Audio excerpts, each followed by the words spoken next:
What's up, Profit Nation? Grab your notebooks, maybe your nunchucks, because today's guest is bringing black belt level business brilliance from washing cars at 15 to ranking in over $750,000 every week. Walt Bayliss is the Aussie entrepreneur and software wizard behind the White Label Suites and host of Influencer Empires podcast. With 15 years of building and selling companies, he's cracked the code on unlocking magic inside you through entrepreneurship. He has a third degree Tae Kwon Do black belt. He fuses discipline, drive, bold mindset shifts, whether he's lighting up a keynote stage in Bangkok or leading with the heart as a devoted dad. His message: your choice today creates tomorrow. So get ready to power up your profits with the man who mixes tech, tenacity, and total transformation. Welcome, my guest, Walt. Welcome to Power Your Profits podcast, your friendly guide in bringing your business revenue to the next level. Listen as host Dr. Susie Carder hears inspiring stories of success from her fellow entrepreneurs and transformational leaders. Prepare to make significant change to your strategies as they unravel the secrets of building multi-million-dollar businesses and the most effective tips on finance, marketing, and sales accountability. If you want to take your first steps towards explosive business growth, this podcast is for you. Without further ado, here is your host, Dr. Susie.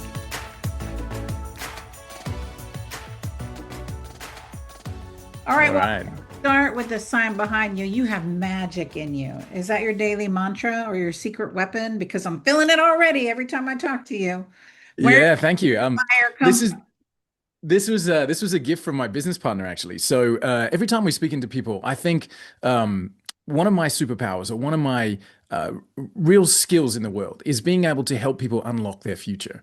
And a lot of the time, people are plagued by self-doubt. A lot of the time they're wondering if they're good enough, and they constantly ask themselves, what am I doing wrong? What's going on? And this is the message that I want to give to literally everyone. There's something's really special about you. And to the people who are listening, Susie, I'm talking to you. I'm talking to that particular person. There's somebody listening right now that needs to hear that. There is magic in you. And this is something that I really, truly believe. And I like to help people realize that they're enough, that they have everything they need. And that's really my gift that I can give people, I think. So let's talk about that. Let's talk about, because one, you went from scrubbing cars, to Yeah. selling $750,000 in a week. That Yeah. I don't know if I've ever had a $750,000 week. I think I got to play a bigger game, right? What was that inner boss switch you flipped, and how do you tap in? How do you have us find that inside of us and find that mojo? Yeah, I think so I was in my mid-20s when I went through uh I guess you'd call it, even though I was in my mid-20s, you'd call it a teenage breakup. I had the heartbreak, and I had big questions about where I was in life and all that kind of stuff. So yeah, I'd done the washing cars, and I had a good career, at that time. But something happened, and I just kind of lost my way. And fortunately for me, I was actually in the middle of the Australian desert at the time. So I was working. If you know Australia, right in the middle, there's something that we're really famous for, which is Ayers Rock or Uluru. It's a big rock. Why is a big rock famous? I don't know, but it's a massive landmark. And there's a resort out there, and that's where I was working. And I'd been out there for about 18 months when this happened. And so when all of this kind of mental breakdown, kind of disestablishment of who I was happened, I just grabbed a bottle of water and I just walked out into the middle of the Australian desert. It was 10 o'clock at night.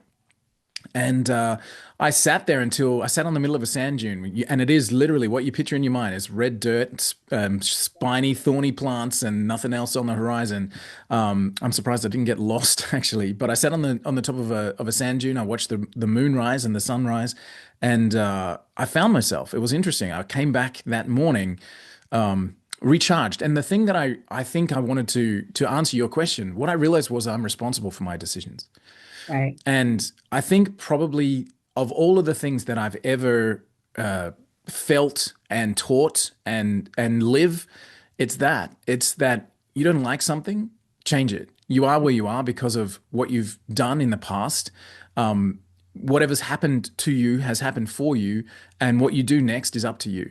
And so I came out of that fog, and from that moment on, I've been able to think, okay, whatever's going on, I can choose what happens next. I'm responsible. And, Viktor Frankl, response able. I am able to respond. And that kind of thought pattern has led me to connections and partnerships and multi seven figure growth businesses and amazing relationships and incredible things because I'm response able. I'm able to respond and able to choose my own direction. And I think that's the lesson I'd love to give everybody. Susie, I feel like, you look on the motorway and you see all those people driving and they're off to work and they're mindless. And you have that thing where you drive through the traffic light. Wow, was that traffic light even red or was it green? Oh my God. Oh, three other people came through with me. It must be okay. You don't realize that they're on autopilot as well. And I feel like people have the ability to choose what they do, and that can set their future in motion. Yeah, so we all need to go to a walkabout, right? Right. I don't know if you need to be that drastic, but just like take a moment, sit down and be quiet and still just be with yourself and say, okay, cool, I can do this. I can make this happen. I can make the choices that will accelerate the future and, get it done. Okay, so let's talk about the white labeling and Yeah. handing over your software baby to the world. Was that liberating, terrifying? Be honest, right? Did you have no Yeah. one else can do it like you That's do it? it's That's crazy. I pushed back against that decision for so long. So first of all, what's white labeling? Most companies have a brand, right? So Coca-Cola has a brand and Starbucks has a brand, and so that's what they sell. They sell a product and they're known for that particular product. And white labeling literally says to a marketplace, you can take the product I've created, you can strip my brand off it, you can put your brand on it, and you can sell it for whatever you want to sell it for. And so it's a really tough decision because it's like, hang on, this is what I'm trying to create, and now I'm just going to destroy it and let anybody sell it. And right. it's for us the realization I took my ego off the table and put on there, like put the business hat on, and I literally said there's enough business for everyone to have enough business. And that I think is a major lesson, because what we did was we certainly didn't slow down our own sales of our product, but what we did was we opened up the distribution path into multiple other opportunities. So now we have 2,500 people who all have their own business as a result of us, and they have a product to sell, which they pay us on a monthly basis for, and they pay us a percentage of their sale, and we support the product. We have no additional expenses because software is software. So however much we spend on the program is however much we spend on the program, no matter how many people are using it. So we were able to remove our ego, but give that opportunity to so many other people, and they've been able to take that forward to massive success. Some of our white label suite owners, have $100,000 a month businesses because of the product that they're able to sell with our technology behind it that they've been able to market to their audience. So yeah, it was fun. It was challenging to think about not having our own place in the market and watering down that brand. But what we've been able to do is increase that distribution, which is what I think most people struggle with. Well, let's talk about it, right? So there's people who don't know you, don't know what your white label product is, right? And the white label suite. So let's talk about it because it's juicy, right? It's an AI powered marketing intelligence tool. So talk about Mm. that, talk about how it's unique, talk about why we should be doing this, right? It is where we're all going. And you can either figure it out on your own or you can hitch your wagon to a star. I always like who's doing what I'm doing and who's doing it better and how can I use my genius with your genius. So let's talk about it. Let's talk about who you're. I know I'm asking you a lot. Sorry. I'm really You're excited. good. Who it's for, who's it's not for. So let's talk about all that. Yeah, sure, sure. So this product is a reflection of the very first product I ever created, which was 15, 18 years ago. Um, in the times when we were actually shipping things out on CD. Which is like my kids don't even know what that means. But my first kind of breakthrough, I had a trade show. I took a day off work because I was still working a job, and I had created this little program. Or I got a friend of mine to create it, and what it did, the CD put it in, and I'm looking for a particular type of business in a particular location, and the CD would spin up, and you'd have the details. And so I scanned a day off work. I told my boss I wasn't feeling well, and I actually paid $1,800, which I didn't have, to have a little table with a little booth at a trade show, and I printed off 500 copies of this CD, and we sold those out before 10 a.m. And I was like, okay, this is something. Right. I went home There's and a I told my market here. wife.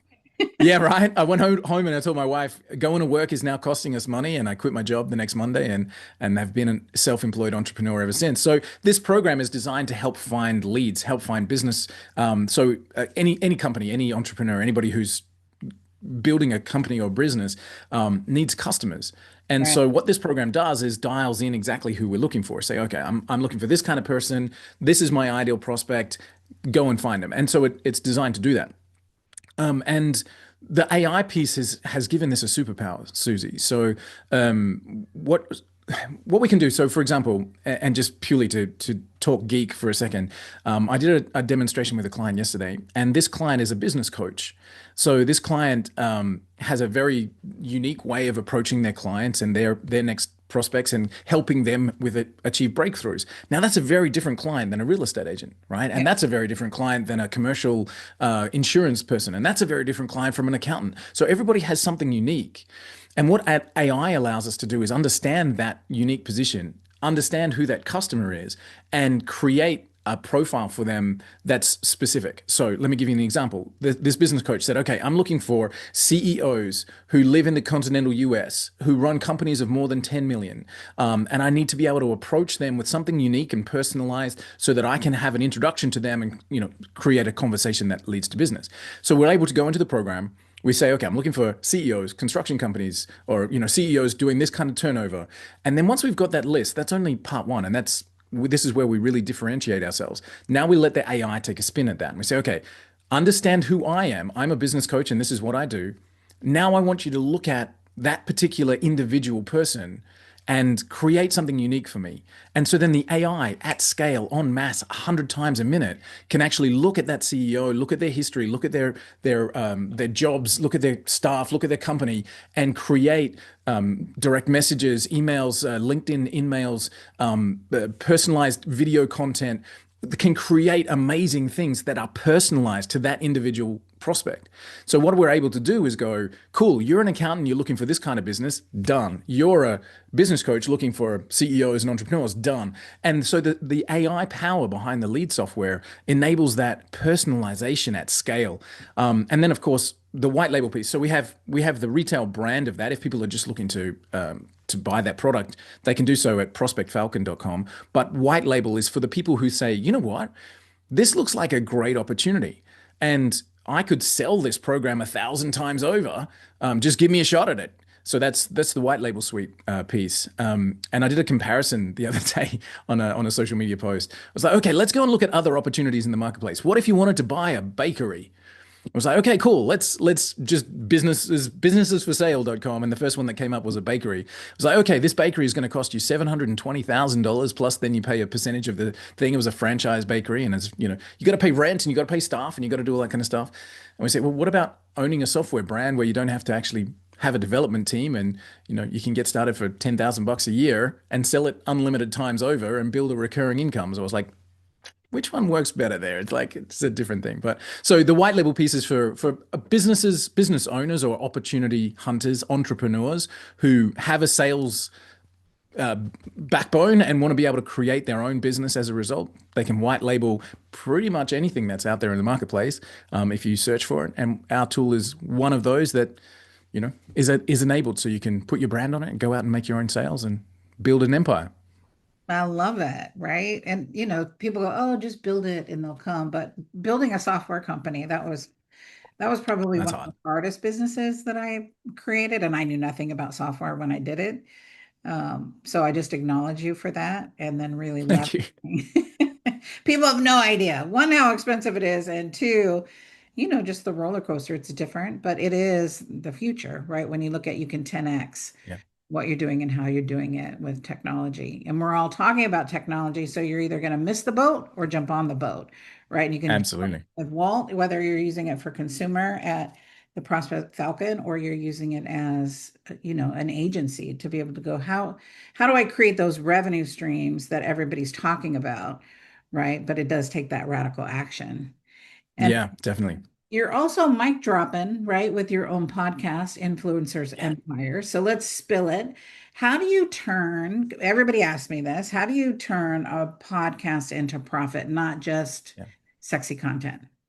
Yeah, great question. Great question. So I've been doing this for a while, and our first podcast was called Business and People, and was in the top 5% of podcasts in the world, which I was really proud of. I actually sold that as part of a business exit that I did, which again I'm really proud of. Put that mark up Ah, on the wall. And so now the podcast that we're running now is called Influencer Empires, which Dr. Susie Carder was an amazing guest on. So we appreciate you. How do you turn podcasts into profit? There's two main ways to do that. So the first way is, I guess, this is the way that I approached it. So when we launched Business and People, I just wanted to have conversations with interesting people. And it was because my business was going well. I had a team in place, and to be honest, I was a little bit like, what do I do with my day now? So what do I want to do? I want to talk to uber successful people, ultra successful people. Let me get on the call with. We had 3-star generals, we had NASA astronauts, we had 5-time Olympians, we had Fortune 500 CEOs. Just get me on the call with interesting people because I want to have a conversation with them. And what that led to was a massive amount of exposure and audience. And the first way to monetize a podcast is by audience. If you've got, and I guess that's the most obvious. It's like if you've got 1 million people that listen to your episode every single week, then an advertiser wants to talk to you, right? And I think the first time we ever had somebody actually approach us, we literally only had about 2,000 downloads a week going through. It wasn't huge. So we built it up episode. By about the 15th or 20th episode, somewhere there, we had over 2,000 people, and we got an email that just said, "Hey, love the podcast. Do you do sponsorship?" And I went, "Huh. Never you're thought like, of that yeah, before." I was like, yeah. all right, what do you got? And it was the first of many kind of approaches like that. And when you have the audience, that's what the advertisers need. So if you've got an audience that's specific to a group of people, and so in this particular case, it was achievers, like people who want to go forward, then advertisers would come and say, "Hey, listen, man, I'll pay you $10,000 if you give us a 30-second shout out before your show." It's amazing. So Business and People's this week sponsored by, and then it's like, who has paid that money. So the first way of turning a podcast into money is by advertising, and you can literally start. I've heard examples of a podcast literally getting started, episode 1, 0 downloads, and getting sponsorship because they said, "This is what we're going to do, and we'd love to bring you on board. Will you give us a couple of $1,000s to put your name on it?" And I've heard of people being able to get sponsorship and launch literally from episode 1. The second way then is the connections that you make. So the business partner that I have at the moment, and we've built a multi-7-figure brand as a result, was a guest on my podcast, and so I interviewed him. We got on well. We stayed in touch, and when he was flying into my city, he said, "Hey, do you want to have breakfast?" We got together, and literally 6 weeks later, we had a company established. We had the name registered, and that's become White Label Suite, where we are now. And so, creating those connections with the people that you want to talk to can lead to amazing things. But here's a method that I think potentially is one that most people miss when we're talking about podcasts, and it's not just about pretty content, as you said. Right. So if you think about who is your ideal client, right? And everything that I'm doing at the moment, Susie, is about that question: who is your ideal client? And if you can tell me an example, my ideal client are homeowners. Okay, so if I can reach homeowners, then I'll make more sales. Great. Okay, cool. So now I want to ask you, who do the homeowners listen to? Who is their influencer? So if I'm looking for homeowners, and maybe I'm talking specifically about investors, or I might be talking about parents or whatever. However I define that avatar, that customer, if I can think to myself, who influences them? Right? So if I'm talking about homeowners, it might be Robert Kiyosaki. Or if I'm talking about investors, it might be, I don't know, somebody, Dr. Susie Caldwell, as an example, there's another Susie there who's in the investor space, right? So if I can think who is their go-to person, and if I can get that person on a call, here's what happens. So I reach out to Now, getting Robert Kiyosaki on the phone is probably going to be tough, right? But there are people that are just one tier underneath Kiyosaki who are also doing property or investment or that kind of stuff. And if I can get to that tier of people and I can pop out an invitation that says, hey, I've got a podcast all about success and investment and whatever, I'd love to interview you and have a conversation about what you're doing. Here's how this works. And I'll give you a live example from the Influencer Empires podcast.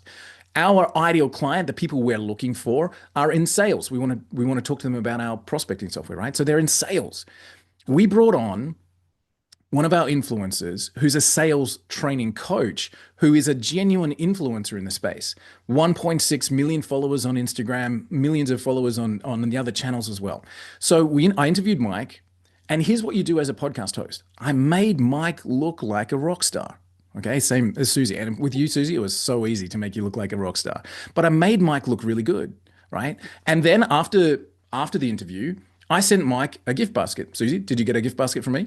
I did get a gift basket from you. Amazing. Okay, cool. So that makes us friends, right? So I sent Mike a gift basket and I said, hey, thanks, Mike. That was an amazing episode. Really appreciate your time. You know, a bit of a gift from me. Now, when the episode came out, we dropped Mike the links and a couple of graphics. And here's where the win came. Mike had a great time on the show, loves us because we sent him a nice gift basket to say thanks. So when his episode dropped, he grabbed one of the little posts that we sent him and he shared it on his influencer, on his channel, on Instagram, you know, millions of followers, etc. Here's what happened to our traffic. On that one post, we had 48,000 likes, 8,500 comments, and I think it was something like 260,000 views, right? Yeah. Now, you think from an advertising perspective, what would it cost you to get 260,000 of your ideal clients looking at your content today?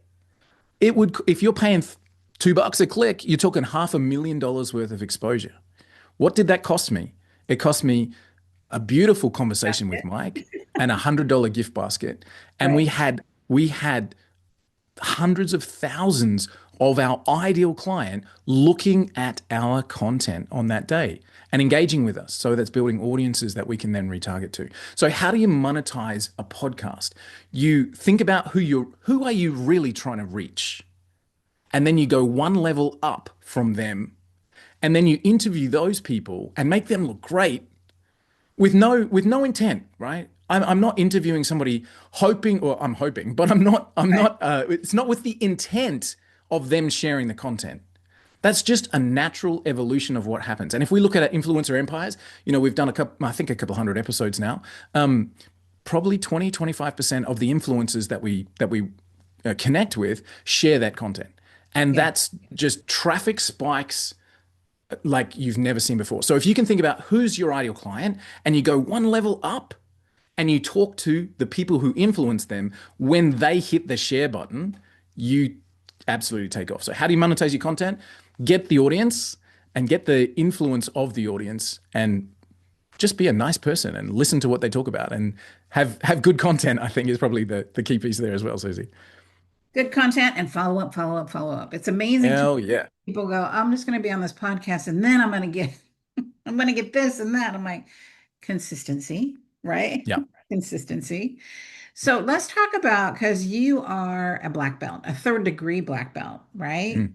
So how does that discipline show up in your business as a CEO? You're listening to another episode of Power Your Profits podcast. We'll be right back after a quick word from our sponsors. Overwhelmed by the complexity of business profit strategies? Jump aboard the Bullet Train to Big Profits course, a streamlined solution by Dr. Susie Carder. This course is designed to uncomplicate the path to profitability. Imagine being able to identify and execute profit strategies with ease, skyrocketing your revenues. Visit course.poweryourprofits.com and sign up for the Bullet Train to Big Profits course today. Are you tired of pouring resources into strategies that don't work? Say hello to Dr. Susie Carder, your future fractional COO. With Dr. Susie in your corner, your business can skyrocket to 7 figures and beyond. With a track record of creating thriving businesses, trust that you are in good hands. Head over to coo.poweryourprofits.com and let us put some magic into your business growth. Yeah, that's a great question. And actually, for those who are watching, I keep the black belt close at hand, right? So I keep it close next to me, because it reminds me of who I used to be, right? So I just, for those who are watching, I just showed that on the video. Um, it reminds me of who I used to be. So when I started martial arts, Tae Kwon Do is my choice. And uh, I didn't start early. I wasn't a child prodigy or anything like that. In fact, I was overweight. I was like in my mid 20s when that whole evolution came to pass, and not healthy in any way. But I had written when I was 18 years old, I had written a list of 100 things I wanted to achieve in my life.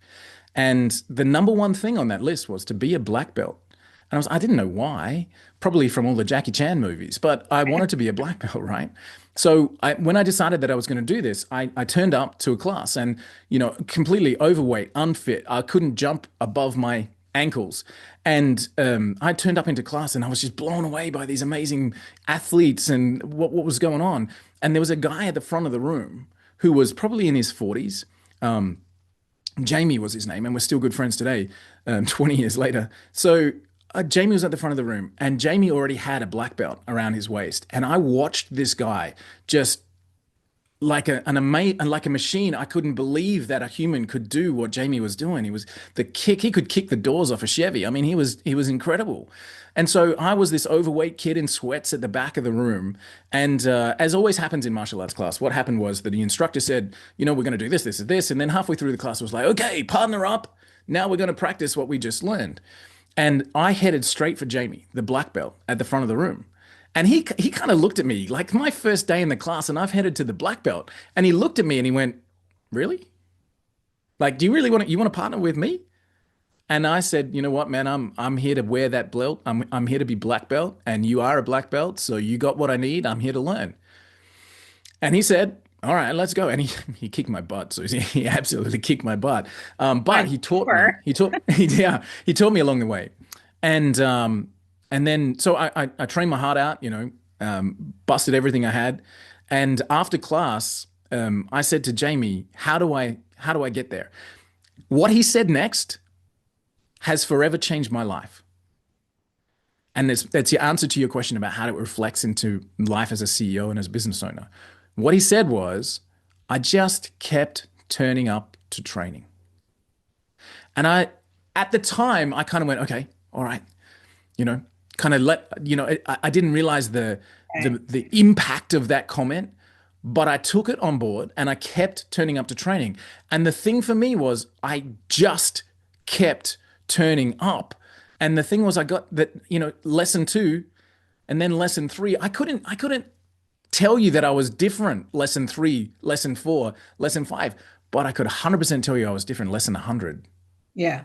and lesson 200 and lesson 500 and 3 years later and 10 years later. But the difference class to class was so tiny. I couldn't feel it. But one day I remember getting my first degree black belt, as the national instructor tied it around my waist. 1 in 1,000 people get that. Mhm. 1 in 10,000 get a second degree. 1 in 100,000 get a third degree. So it's a pretty amazing achievement. And when he tied it around my waist, I kind of looked back at that kid who turned up in sweats and I went, wow, how did that happen? And I remember Jamie saying to me, just keep turning up because the compound effect of that is massive. So from a business point of view, from an entrepreneur point of view, keep turning up. Keep practicing your craft. Keep getting 1% better. Keep going, keep pushing, keep learning, but keep turning up. Because the more you do that, you'll look back at your journey in 3 years' time and go, whoa, how did I get here? And the answer is I kept turning up and I kept practicing with everything that I had. I kept working as hard as I could. And I look back and I go, whoa, now I'm making $1 million in a week, whereas before I couldn't even pay my rent. Like, how did that happen? I got 1% better every time. I didn't quit and I kept turning up, and it's completely changed my life, Susie. Just that lesson alone. Well, and were you good right away? Like, did Oh, that's so funny. Absolutely not. Absolutely not. And for the geeks out there, the amazing thing about martial arts is when you turn up to a class, they put all the kids, all the starters at the back of the room, and they put the good people at the front of the room. And they do that for a really specific reason, because the people at the back of the room watch the people that are a little bit better than them. Yeah. And the people who are a little bit better watch the people, and everybody's learning from someone who's just a little bit better than you. And you're watching the person in front of you, and they're watching the person in front of them, and they're watching the black belts at the front. Was I good? Terrible. I was awful. I was a dismal, unbelievable failure. And that's why most people quit. And we're not just talking about martial arts here. We're talking about any endeavor. You turn up and you suck. Right? I want to launch a podcast. Amazing. Your first 10 episodes are going to suck. I want to be an influencer. Cool. Wicked. Your first 20 YouTube videos are going to be awful. I want to run a business. Amazing. The first 5 people you hire are going to be terrible. The first 3 products you put out are going to be awful. Everybody starts at the back of the room. Everybody starts terrible. Everybody.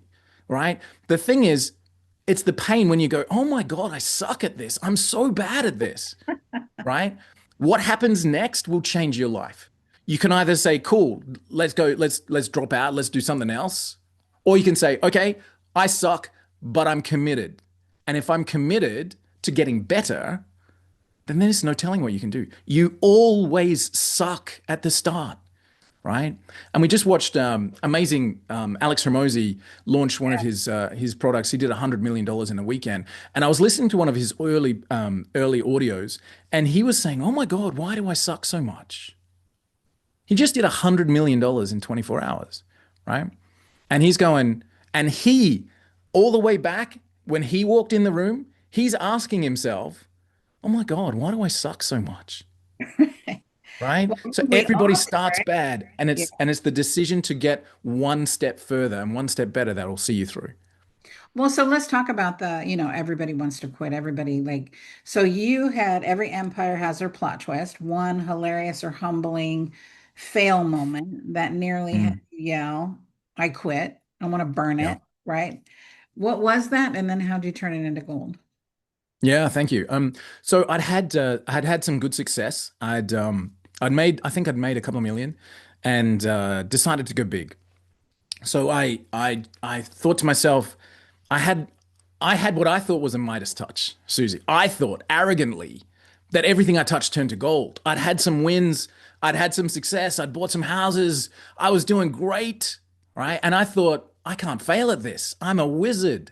So I went big and I went all in on a software program, and I invested about $150,000 into this software program, and it wasn't ready. It wasn't launch worthy. So I was like, you know what? The only way I can get a return on my $150,000 is to finish the job and get it launched and get it out to market, and then I'll get my money back. So I continued to invest, and now I'm 250,000, and things are starting to get sweaty. And I'm going, man, I've put 250,000 into this thing. I either switch it off or I push through and I get it done. I'm the Midas touch. I can do this. So now I'm 350,000 in, and I kept chasing my losses until the point that I was $500,000 in. We had to sell the houses. We cut everything back down, and I was $500,000 in when I switched it off. And I said, the well is empty. I am done. So I set fire to $500,000 chasing that big thing. And it honestly took me a decade to recover from that. Yeah. Trying to pick up the pieces of what was left afterwards and rebuild and do all that kind of stuff. And it nearly cost me everything. Honestly, I was at the lowest of the low. I have no shame in telling people I was suicidal. I had burned everything down to try and achieve this. And it was only the guiding light of a friend who kind of kept me going. And I talk to people a lot now about the mental side of being an entrepreneur and being a business owner and a leader. And sometimes it's a lonely road, and you just need to be able to have somebody turn that light on for you. So what did I learn? I learned that my own ideas are not the market. So here's what was happening. I thought that this product needed this, and this before I could open it to the public. So I kept trying to push to create this, and this. And I was I was battling up against the big dogs in the marketplace that already had billions of dollars to spend, but I was trying to catch up. And Right. so I thought, without those things, this product can't be ready. But here's what I learned. When you're a business owner, the only value of your product or your service or your idea comes from the marketplace. And the only way that you can get that feedback from the marketplace is get your product to the market. So even if it sucks, even if it's a bad first idea, if you can get it open to the market and they can provide the feedback to you, now your market tells you what you need. And Yeah. now I can iterate, I can change, and I can move, and I can get traction. So I set fire to $500,000, turned that off, and had to rebuild. And now, as a developer, as a product owner, as an entrepreneur, now my number one rule is, what does the market tell us? How do we get this to market quickly? How do we get the feedback from the market? Because they will tell us. I can be $1,000 into a new idea and drop it into a Facebook group and say, hey guys, crazy idea. Anybody think this will work? And people, yes, it's great. Oh, no, this sucks. Or somebody else has done it before. Oh, cool, awesome, insight. And now I can move to where the market needs me. So the idea that I give is like a Van Gogh painting just sold for like $162 million. You go, man, who decides that that painting is worth 162 million? I'll tell you who decides. The guy That's it. with the bidding card at the Yeah. auction. The marketplace decides the value, right? Right. So the only way you get value is get to market. So no matter what your idea is, you got to get it out. I don't care if you put it onto a Google Doc, right? Share it with a couple of friends and say, hey guys, what do you think? Until you've got the point where you can ask the market what they think, you've just got a burning pit of money that you're just going to continue to fuel, right? You got to get your idea and your product and your thoughts together, and you got to get market feedback, because only then will you have the opportunity to get value. But how did that failure, right? Because, now you can look back and, it took you a decade to recover from it, and I get it. Yeah. So how did that failure, though, propel you for the white label suite and for the Falcon, right? Yeah, great. Okay. Because So I think literally we taking that don't, idea into play. yeah, go ahead. Sorry. Yeah, no. So there's a book that I've got on my shelf. It's called The Lean Startup. And it talks about a concept called a minimum viable product. And every single word of that is important. A minimum viable product. So now we have a great product market fit. We've proven it with market. We've proven it with millions of dollars worth of sales. But every time we're thinking of something new, it's like, okay, cool. How do we get this into the product at a minimum viable level? Great example could be one of our AI releases that we just did. So here's two choices. I can take this idea and I can take it over to my development team and I can say, make this happen. They're going to say, great. We've got a good long relationship, but I can tell you it's going to be $12,000 worth of dev time. It's going to take 6 weeks to create, and we will have it done in that time period. I could go, you know what? I could throw this together in ChatGPT and just see what the market thinks about it. So that's exactly what we did. In an hour and a half, I put together the idea in ChatGPT. Not that it's a polished, finished software product. It's simply just click this button and get a result. And wow, that's amazing. So we put it together in ChatGPT in an hour with zero cost. We took it to market and said, what do you think? Market said, oh my God, it's amazing. Cool. Now I can take it across my dev team and say, polish it, make it amazing, like make it great.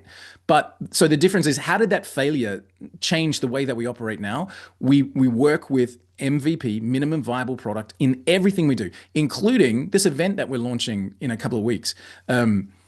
Thousands of people registering for our event. But the first thing we wanted to do was understand, is there a market for this? Like if we go all in, it's taken my whole team, like 30 staff, it's taken all of us, everything we've got to put together this event. But before we went down that investment of time and money and energy and effort, we didn't want to set fire to all of that at the end and say, well, that didn't work. So like months ago, we just put out a couple of feelers, and it can be easy as this: a little turn on the phone, turn the camera on, shoot a little video that goes, hey everyone, it's been a while since we've run an event. If we put something on, would you come? Right. And that's exactly what we did. And we dropped it into a couple of our business groups, and we had a few hundred people like, yeah, that'd be amazing. That'd be great. And it was like, we've got something. We've done it before, but the market's changed. So let's just test the water. So get a minimum viable product, get your market to feed you back. And now we put that time and effort in. Tickets went on sale this morning. We sold thousands of dollars worth of tickets already because we already knew that there was a demand, right? So how did that failure set me up? Now, everything you do, whether it's an advertising campaign, a new direction that you want to go down, a new market you want to go into, an idea that you've got, you have no idea whether the market wants that until you ask. You have to Right. put it out there and ask the question. People are like, yeah, but what if you put the idea out there and somebody steals it? Let me tell you, somebody's working on it already. There's a Yes. million competitors for every idea that you've ever come up with. There's nothing new under the sun. But you've got something unique. You've got magic in you. You've got that ability to have a unique spin on it. But you just got to understand, does the market need this, want this, will pay for this? And until you get it out there, you've got no idea. So you got to get that feedback going on. Otherwise, you're going to sit there cold and alone, dark and quiet, setting fire to your own money until you understand that only the market will tell you if it's got value. We launched, we built one of the largest membership sites in the beauty industry, and we built it because they needed it, not because they wanted it, right? It was just like that was the hardest business we ever launched, right? It's like, okay, they don't want this, they need it, but they don't want it. So you can't Yeah. be like, so we had two sales. Why do you want it? Why do you need it? Right? It was like, Yeah. Jesus, this was okay. You But it gotta, so first you had to get them to realize that there was a pain and then get them to want to solve it. It's like, but again, you knew what there was, that there was something there. You just needed to educate the pain. And that's the thing. You needed the market to go, okay, cool, I got it.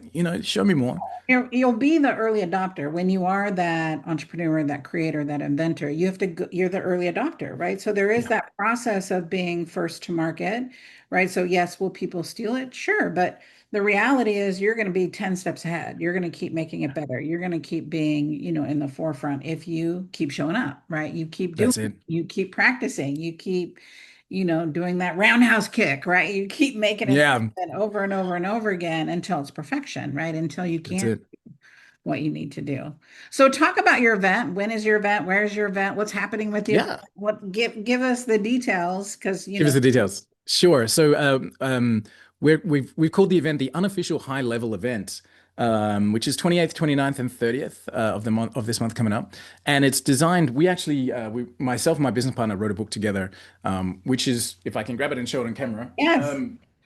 So we actually, through our interviews with amazingly successful people, the top 1% of business owners and agency owners in the world, we sat down and we literally wrote a manual. It's 320 pages of exactly start day one. I've just become an entrepreneur. I'm starting, and all the way through to, hey, I just signed my deal for a $10 million exit kind of thing. And everything that happens along the way, there's kind of 18 steps. The reason we put this together is because if you know that the journey in front of you has difficulties, you can mentally prepare for them. You can say, okay, cool. I know that that's coming and I can see that there's a path through it. So you don't get to that point and quit. So Right. okay, cool. This is going to happen next. Oh, damn, that's going to be hard. Yeah, it is. But here's how to get through it, and here's what's going to happen next. Oh, okay, cool. So every single chapter in the book has got a workbook, a system, a checklist, this is how to move through this particular step. So when we launched this book in Sydney a couple of months ago, to a standing ovation with the room full of people, we thought, wow, this is something that people are really, really excited by. To be able to actually start a business journey and see that path in front of them, and not through just our experience. There's a lot of our stuff in here, but there's also, through the interviews that we've done and through the people that we've worked with and connected with, the top 1%, we've been able to kind of assemble that roadmap. So the event is built on this playbook, and it's built to show business owners, agency owners, entrepreneurs what to do in each step. And some of the experts across the world coming in and talking to the audience there. Some heavy hitters, people like Anik Singhal and Jonathan Mast, and some really big people in the space, talking about their area of expertise. So there's 18 chapters in the book. There's 18 speakers across 3 days. Tickets are $5, so people can come in and get a ticket and get the knowledge. There's a VIP upgrade where they can upgrade and get all the recordings and all the bonuses that the speakers are doing. But yeah, we're super excited about it, Susie. And I think the main reason for me that I am super excited is because, again, we get to assemble the A team. We get to present knowledge that helps business owners grow, that helps them get out of their own way, helps them get past a stumbling block and just hit that next note, hit that next level. So super excited to bring it to the world. No, I love your energy. I love, your passion because you really are creating a freaking movement, right? Between the white label suite, between your event, between your prospect Falcon, right, and the Empire's podcast. So for listeners who are feeling stuck right now, because a lot of people are kind of feeling, from coming out of where the economy was to where the economy is and the trust, what's your most no BS magical advice to reignite their fire and start building their own empire? Yeah, great question. Thank you. So, I would say what's my most um, workable advice. The world at the moment is turbulent and exciting, but there's also more pain out there than there ever has been before. And I go back to one of my very first mentors was a person named Jim Rohn. Not that he knew he was a mentor. It's just I listened to everything that he ever put out. And he said the only way that you can get paid is by serving the marketplace, right? So how do you get paid more? You serve more. You either serve more people or you serve at a higher level, or you just have to serve more of the marketplace so that they can help and pay you. There's a lot of turbulence, right? There's a lot of uncertainty. And this is an amazing time for someone to become a leader in that space, to be able to create something that serves a market and helps people solve problems and achieve what they want to achieve. So I think my no BS best success metric would be understand who you serve, understand who your client is, understand what you want to be able to create if you are in a creation space, and listen to the market. If you're listening to the market, you can create things now at the speed of thought. So long as you can solve a problem, you'll be able to get paid for that solution. There's so many people that just are unsure about what's going on right now. If you can understand what their pain is, listen to the market, you can create something quickly and you can become a leader, an influencer, a business owner, an entrepreneur, an empire builder. You can become all of those things by just listening, understanding the market, creating a solution to solve that, and continuing to evolve with that product and solution as you're moving forward. So there's a lot of uncertainty, but that also means there's a lot of opportunity. So listen to the market and create as quickly as you can using the tools that are out there. And you don't have to be an expert. My very first product, I think I paid an expert to build it for me. Cost me $780 and made $30,000 in the next weekend. So there are amazing people that can build the things that you think of. But if you're listening to the market, understand what they need, design the solution and get it built, either yourself or someone else, you can move forward rapidly in this market. Right. So what's your next big? What's on your plate? What are you guys doing? What's What are the we working on? big Well, exciting I can't wait to share it with you. So I'll pop back in and come through. But we're working on something really big at the moment that is going to use a lot of AI. And one of the most amazing things with AI, Susie, this actually came from my wife. So my wife is not involved in our business. We tried working together 15 years ago. It lasted about 2 hours. So she does not be involved in our business at all. And we were talking about a CEO who was in the news. So it was a news story here in Australia about a CEO who had a $280 million annual salary.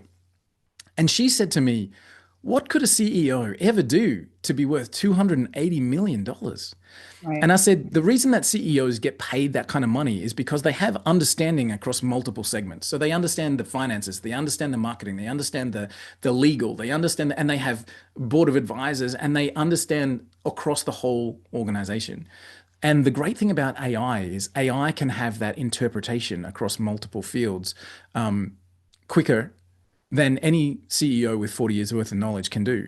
So what we're building has got a lot of AI behind it, and it's looking at that whole concept understand the market and understand the different silos of information, and create something that can operate at the speed of thought, which is pretty exciting. So I can't wait to share it with you.